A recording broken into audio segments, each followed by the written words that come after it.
Well, you would think that the further you advance into the postseason, the closer the games might get. But if we learned anything at all about the QD Lady Raiders, it's that a quick start all but dooms their opponent. And tonight was no different. St. Thomas More had no answers out in Decatur tonight. Let's take you to the Super Sectional.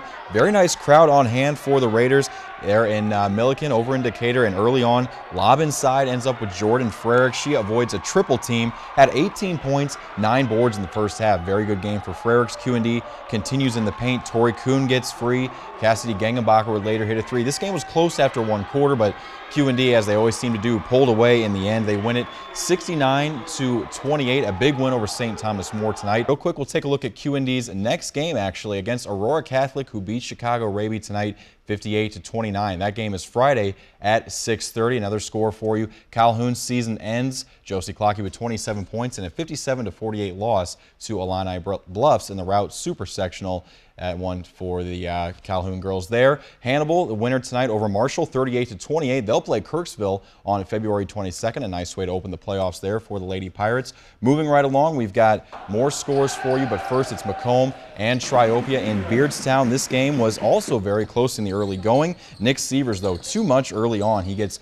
2 here inside, and he just kept getting good passes and good looks from his teammates. He's going to get the drop step here, lay one up and in.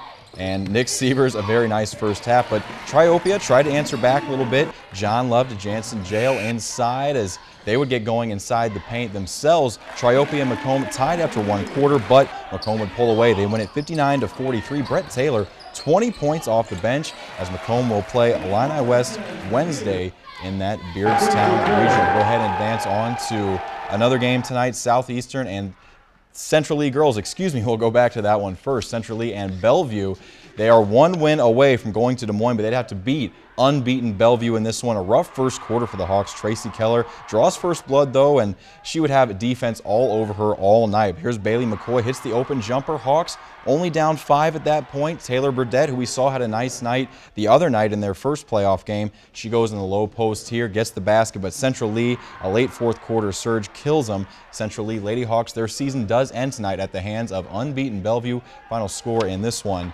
was 69-65. Central Lee falling in this game. We'll go ahead and take a look at the Keokuk boys. They win it 67-54 over Washington. Nice way to open the playoffs there. They will play Mount Pleasant, who won against Fort Madison tonight, 58-26. That game on Thursday in Fairfield, so a neutral site for that one. Go ahead and move right along. More action tonight. The 2A North Green Regional, Pittsfield, a big win over Carlinville. They'll play North Mac Wednesday at 8:10 in that one. And the other game from over there, North Green gets the win, the 5 seed, a 3-point win over Auburn. They'll play West Central Wednesday at 6 p.m.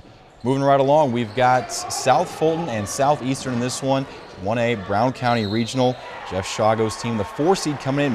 Mid-range game was solid for South Fulton in this one. Casey Jones hit that pull-up and got fouled. Then it was Tyler Engel showing off his shooting touch. Now, South Fulton led after one quarter, but Brandon Gooding's adjustments really paid off after that. Matt Ramsey's going to curl around inside for 2. Southeastern would really put it on. They would lead by 6 at the half, ended up winning this game by 13, but they led by as much as, I believe, 19 in this one. They will play Unity at 6 p.m. on Wednesday. The nightcap from this one was Central and West Prairie. Douglas Weiss, Alex Walter there on the nice alley-oop lay-in. Then Weiss is going to go on the drive for 2. Central built a big-time early lead and did not look back at all. West Prairie just overmatched from the get-go. Central would go on to win this game 69-44, so a 25-point win there. Central plays Brown County at 8:10 on Wednesday. We'll go ahead and take a look at the Liberty Regional. Griggsville, a 30-point win over the 5 seed Western. So Griggsville plays Payson Wednesday at 6 p.m. Moving on, we've got some Missouri action for you. Ellsbury, big win over Van Far, 61-18, 22-2 Ellsbury's record on the season. Missouri boys score Canton, 8-point winner over Clopton, 17-7 record for Canton after that one. And one women's score to give you in the Summit League. South Dakota all over Western Illinois women tonight, 62-47 at home. So a tough loss, but a lot of playoff action tonight, and Roger will have even more tomorrow. All right, we'll be right back.